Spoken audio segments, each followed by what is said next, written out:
आणि याच अर्थसंकल्पामधून सर्वसामान्यांची नोकरदारांची काय अपेक्षा आहे, शेती क्षेत्राला काय मिळणार, उद्योग क्षेत्राला काय मिळणार, यावर चर्चा करण्यासाठी आपल्या सोबत अनेक मान्यवर आहेत आणि थेट जाऊयात आपले सहकारी विनोद तळेकर आपल्या सोबत आहेत। विनोद, अगदी संदीप, या अर्थसंकल्पाकडून देशाला मोठ्या अपेक्षा आहेत खरं तर, कारण कोरोनाच्या 2 लॉकडाऊन नंतर एका अर्थाने अर्थव्यवस्था खुली होण्यासाठी एक मोठी संधी असतानाच तिसरी लाट सुद्धा येऊन ठेपलेली आहे। खरं तर ही लाट आता उतरणीला लागलेली आहे, त्यामुळे मोठं आव्हान या अर्थसंकल्पाकडून आहे, मोठ्या अपेक्षा या अर्थसंकल्पाकडून आहेत। आणि याच विषयी नेमक्या काय अपेक्षा आहेत या अर्थसंकल्पाकडून हे जाणून घेण्यासाठी आपण इथे चर्चेला सुरुवात करणार आहोत। या चर्चेत माझ्यासोबत अनेक क्षेत्रातले हे मान्यवर आहेत। माझ्यासोबत वर्षा मालवदे आहेत, रुईया महाविद्यालयाच्या HOD आहेत, त्या अर्थशास्त्राच्या। या बजेटकडून नेमक्या काय अपेक्षा आहेत याचं विवेचन त्या करणार आहेत। त्याचबरोबर श्रीकांत कुवळेकर कृषी अर्थतज्ञ आहेत, कमोडिटी मार्केटचाही त्यांचा मोठा अभ्यास आहे, अनेक वित्तीय संस्थांवर ते सल्लागार म्हणून कार्यरत आहेत। त्याचबरोबर ललित गांधी महाराष्ट्र चेंबर्स ऑफ कॉमर्सचे अध्यक्ष आहेत। MSME हा एक जो महत्त्वाचा भाग आहे, या MSMEला काय अपेक्षा आहेत या बजेटकडून याचं विश्लेषण ते करणार आहेत। त्याचबरोबर माझ्याबरोबर अनिल गचके आहेत, अर्थतज्ञ आहेत, सर्वसामान्यांच्या काय अपेक्षा या बजेटकडून आहेत ते त्याबद्दल बोलणार आहेत। त्याचबरोबर कांतीलाल तातेड हे करविषयक सल्लागार आहेत। कर हा सर्वसामान्यांसाठी अतिशय महत्त्वाचा असा मुद्दा असतो आणि त्यामुळे नेमकं कर विषयक काय अपेक्षा सर्वसामान्यांच्या आहेत आणि काय झालं पाहिजे, गेल्या काही वर्षात ज्या अपेक्षा आहेत त्या अपेक्षांचं ते विवेचन करणार आहेत। आणि राजेश तांबे सनदी लेखापाल आहेत, CA आहेत, चार्टर्ड अकाउंटंट, हे सुद्धा या बजेटकडून नेमक्या काय अपेक्षा आहेत याबाबत विश्लेषण करणार आहेत। मी सुरुवात करतो ललित गांधी, अध्यक्ष आहेत महाराष्ट्र चेंबर्स ऑफ कॉमर्सचे। विशेष करून हा अर्थसंकल्प यासाठी महत्त्वाचा आहे कारण कोरोनाच्या या 2 लॉकडाऊनमध्ये प्रामुख्याने जो लघु आणि मध्यम उद्योगांना बसलेला आहे आणि हाच उद्योग आहे किंवा हाच एक उद्योगाचा घटक आहे जो अधिकाधिक रोजगार निर्मिती करतो। दुहेरी अर्थाने या उद्योगासमोर आव्हान उभं टाकलंय। या अर्थसंकल्पाकडून या उद्योगाला काय अपेक्षा आहेत? नक्कीच या अर्थसंकल्पाकडून या सेक्टरला फार मोठ्या अपेक्षा आहेत। MSME मध्ये आता नुसता उद्योग न राहता व्यापार पण समावेश केला गेलेला आहे आणि Maharashtra chamber of commerce, industries and agriculture आम्ही राज्याच्या व्यापार आणि उद्योग आणि सेवा आणि कृषी प्रक्रिया या सर्व क्षेत्राची शिखर संस्था म्हणून काम करतो। या आपण जसं म्हटलं दोन लॉकडाऊन आणि 3 लाटा कोरोनाच्या यांना सामना करून या देशाची अर्थव्यवस्था जगातली सर्वात वेगाने मार्गक्रमण करत असलेली अर्थव्यवस्था असल्याचं कालच्या आर्थिक अहवालातून आपल्यासमोर आलेलं आहे। आणि या अर्थव्यवस्थेतलं सगळ्यात मोठं कॉन्ट्रिब्युशन हे व्यापारी आणि उद्योजकांच्याकडनं मिळते। विशेषतः MSME सेक्टर हा आपल्या GDP मधलं 30% पेक्षा जास्त कॉन्ट्रिब्यूट करणारे क्षेत्र आहे आणि या 2 वर्षात सगळ्यात जास्त फटका व्यापारी आणि उद्योजकांना बसलेला आहे आणि हे प्रचंड नुकसान सहन करण्याची क्षमता अनेक व्यापारी आणि छोट्या उद्योजकांच्या मध्ये नाही आहे। त्यामुळे या बजेटमधून सरकारनं व्यापारी आणि छोट्या उद्योजकांना विशेषतः MSME सेक्टरला इन्सेंटिव्हाइज करण्याची गरज आहे। जसं आपण वॅक्सिनेशन केलं तसं इंटेन्सिव्हायझेशन करण्याची या सेक्टरला या बजेटमधून फार मोठी अपेक्षा आहे।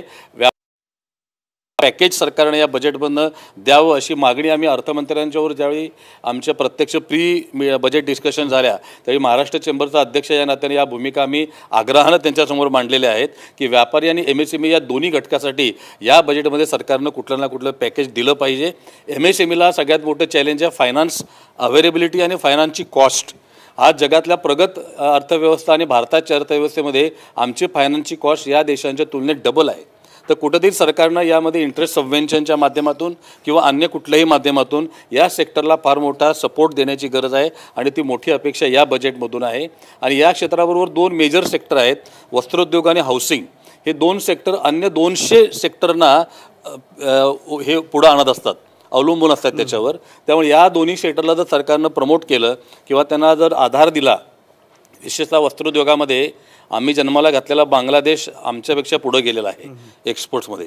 सगळ्यात जास्त कॉटन आणि यार्न बनवणारा देश, परंतु आम्ही यामध्ये अनेक ड्युटीतल्या विसंवादामुळे मागे पडतो। नाही, पण आता ज्या 2 बूस्टर पॅकेजेस जाहीर केले त्यामध्ये MSME साठी मोठ्या प्रमाणावर फायनान्सची सुविधा उपलब्ध करून दिली गेली, त्याचा फायदा झाला असं वाटतंय का? नाही झालेला। सरकार जाहीर करतं परंतु प्रत्यक्ष बँकिंग स्तरावर त्याची अंमलबजावणी योग्य पद्धतीने होत नाही। ज्या मुद्राचे आकडे कोटी लोकांना रोजगार दिला, प्रत्यक्ष ग्राउंडवर आम्हाला ती रिॲलिटी बघायला मिळत नाही. बँक उभा करून घेत नाही सामान्य तरुणाला. तर ही प्रत्यक्ष अंमलबजावणी झालं पाहिजे. सरकारची घोषणा आणि प्रत्यक्ष अंमलबजावणी यामध्ये फार मोठी तफावत आपल्याला बघायला मिळते. तर पंतप्रधानांचं धोरण जरी चांगलं असलं तरी प्रत्यक्ष अंमलबजावणीची यंत्रणा जोपर्यंत कार्यक्षमपणे सुधारत नाही किंवा ते काम करत नाही, हे डिलिव्हर होत नाही, तोपर्यंत त्याचा काही उपयोग होत नाही. एक वर्षाजी, हा जो मुद्दा आत्ता जो मांडला गेला की योजना जाहीर केल्या जातात पण ॲक्च्युअल जेव्हा इम्प्लिमेंटेशन असतं अंमलबजावणीच्या स्तरावर त्या तितक्याशा प्रभावी राहत नाही, यामध्ये नेमका कुठे घोळ होतोय, काय गफलत होते? यामध्ये मुळामध्ये योजना किंवा कागदावरचं प्लॅनिंग जे आहे ते उत्तम केलं गेलं तरी त्यामध्ये जे इन्व्हॉल्ड असतात, त्याच्यामध्ये जे सहभागी असतात ते तळागाळातले म्हणण्यापेक्षा तळाच्या पातळीवरची जी ॲडमिनिस्ट्रेटिव्ह रचना असते, बँकिंग व्यवस्था असतात, त्याच्याबरोबर बँकांचा लोकांशी असलेला जो काही कॉन्टॅक्ट असतो, संपर्क असतो, या सगळ्याचा समावेश असतो. कारण प्रत्येक बँक किंवा प्रत्येक जे गव्हर्नमेंट ऑफिस आहे त्यांचा एखादी गोष्ट किंवा योजना अंमलबजावणी करून घेण्याचा जो एक त्याची जी रचना किंवा त्याचा आराखडा असतो ना, त्यात मुळामध्ये चूक असते. त्यामध्ये आणखी एक महत्त्वाची गोष्ट जी आपण बोलतो आणि तरीही बोलू इच्छित नाही ती म्हणजे या प्रचंड मोठ्या प्रमाणातला भ्रष्टाचार. आपण तो भ्रष्टाचार फक्त पैशाच्या स्वरूपातच असं नाही, तर तो ज्याला आपण इन काइंड वस्तुरूपात म्हणतो किंवा कॉन्ट्रॅक्ट देणे आणि घेणे अशा स्वरूपातले लायझनिंगच्या लेवलवर होणारा भ्रष्टाचार, अशा अनेक गोष्टी याला कारणीभूत असतात. त्यामुळे या अंमलबजावणीसाठी काय आवश्यक असेल तर मुळामध्ये खालून सुरुवात केली गेली पाहिजे. वर्ण योजना राबवण्याऐवजी प्रत्येक बँकांच्या पातळीवर किंवा ॲडमिनिस्ट्रेशनच्या पातळीवर ज्या काही गरजा आहेत त्या तळातनं ओळखून त्याची त्या प्लॅनमध्ये किंवा नियोजनामध्ये त्याची आपण त्या इन्क्लूड केल्या पाहिजेत, सहभागी केल्या पाहिजेत. हाच मुद्दा जो आहे की सर्वसामान्यांमध्ये असं एक आहे की ज्या आमच्या गरजा आहेत त्या सरकारला कळल्या पाहिजेत, पण अशी एक चर्चा आहे की या सरकारमध्ये थोडीशी अर्थविषयक जागृती किंवा अर्थविषयक एक जाणीव जी हवी ती दिसत नाही आहे, असं खरंच वाटतंय? नाही, मला तर असं वाटतं की सरकार म्हणून जी काही धोरणं ठरवतात ती जनता भिमुख असतात, जनतेला उपयोगी पडतील, सर्वसामान्य लोकांना उपयोगी पडतील अशी असतात. परंतु त्याच्यातला 10% भागसुद्धा हा अंमलबजावणी होत नाही. आणि त्याच्यामध्ये सगळ्यात महत्त्वाचे जे लोक आहेत ते म्हणजे अधिकारी आणि ॲडमिनिस्ट्रेटिव्ह स्टाफ, जे प्रशासनातले जे खालपर्यंतचे जे लोक आहेत ते सगळं गायब करून टाकतात. आणि ह्यामुळे सर्वसामान्य माणसाला जो काही त्याच्यामधला बेनिफिट मिळाला पाहिजे, लाभ मिळाला पाहिजे, तो त्यांना मिळत नाही. आज तर कालच इकॉनॉमिक रिव्ह्यू जो जाहीर झालेला आहे त्याच्यामध्ये आता त्यांनी दाखवलं की ह्या वर्षामध्ये इंडस्ट्रियल ग्रोथ जी आहे ती 18.4% झाली आहे. पण ही 18.4% ही गेल्या वर्षीच्या तुलनेमध्ये झालेली वाढ आहे. परंतु मुळात जर का आपण बघितलं तर गेल्या वर्षीचा जो अर्थसंकल्पामधली ह्याची तूट होती इंडस्ट्रियल ग्रोथची ती -15% होती. म्हणजे तसं बघायला गेलं तर आत्ता फक्त 3% वाढ झालेली आहे. हे का झालं? 3%च का झाली? खरं म्हटलं तर ती 13%, 30% सुद्धा व्हायला पाहिजे होती, परंतु ती नाही झाली. ह्याचं कारण हे मधले जे काही अडचणीत असलेले अडचणी निर्माण करणारे जे लोक आहेत त्यांच्यामुळे होतं. ललितबाईंनी आत्ताच सांगितलं की आम्हाला MSMEची धोरणं खूप चांगली जाहीर केलेली असतात पण ती इम्प्लिमेंट होत नाहीत. ह्याच्याचं महत्त्वाचं कारण भ्रष्टाचार जसं आहे, पण त्याचबरोबर ही धोरणं लोकाभिमुख आहेत हे लोकांना सांगण्याकरताची जी यंत्रणा आहे ना ती सुद्धा थोडीशी कमी पडते. सरकारतर्फे जे चित्र रंगवलं जातं तशी वस्तुस्थिती नाहीये. नाही आहे, असं नाही आहे. सरकार सांगतं ते बरोबर आहे, सरकारची धोरणं चांगली आहेत, परंतु खालचे इम्प्लिमेंटेशन करणारे लोक जे निर्माण होणाऱ्या अडचणी ज्या आहेत, आता उदाहरण द्यायचं झालं तर बॅड लोनची बँक काढली आहे, बॅड बँक काढलेली आहे सरकारने. आता हा उद्दिष्ट अतिशय चांगलं आहे की जे सगळे NPA होऊन बँका अडचणीत येतात त्या अडचणीत येणाऱ्या बँकांना त्याच्यातनं बाहेर काढून बँकेने आपले व्यवहार व्यवस्थितपणे करावेत ह्याकरता बॅड बँकेची कल्पना आहे. पूर्वी काही वर्षांपासून स्वतःचं बॅलन्स शीट सुधारण्याचा सरकारचा एक सोपा मार्ग म्हणता येईल. नाही, सोपा मार्ग नाही येतो. राजेशजी, जे चित्र दाखवलं जातं शेअर बाजारात, आम्ही बघतो शेअर बाजार आत्ता पण 650 अंकांनी उसळलेला आहे. शेअर बाजारात जे चित्र दिसतं ते वास्तविक अर्थव्यवस्थेत दिसत नाहीये, काय कारण वाटतं? पहिली गोष्ट तर मी म्हणेल फर्स्ट करेक्शन इज की जे तुम्ही माझं इंट्रोडक्शन केलं chartered accountant, let me tell the people that I am not a chartered accountant, I am an economist by profession. Stock मार्केटचं ते तुम्ही सांगताय माझं असं म्हणणं आहे की let us not take stock market Sensex and Nifty as the major benchmark, की याच्याने काही इंडिया काही सुपर पॉवर होणार नाही. सेन्सेक्समध्ये अगर आपण बघितलं की काहीतरी 6,000 कंपनीज फक्त पार्टिसिपेट करतात आणि त्यांची टोटल कॉन्ट्रीब्युशन GDP मध्ये फक्त 6 ते 7% आहे, which is negligible, which is of no significance. तर जसं त्यांनी म्हटलं की SMEs ज्या मीडियम अँड स्मॉल एंटरप्राइजेस आहे यांची contribution, this is the growth engine of India. त्याच्यामध्ये सर्वात पहिले मी त्यांना सांगेल की ते पार्टिसिपेट करतात, तुमची पण organisation has to be as strong as, जिथे अगर कुठे पण अगर काहीतरी आला तर they get an appointment to meet the prime minister and the finance minister, पण ते त्यांना मिळत नाही. Now it is high time that in fact these people should have a stronger organisation. त्यांची पण एक आपली स्ट्रॉंग असोसिएशन पाहिजे, याच्यासारखी CII सारखी आणि असोचॅम सारखी.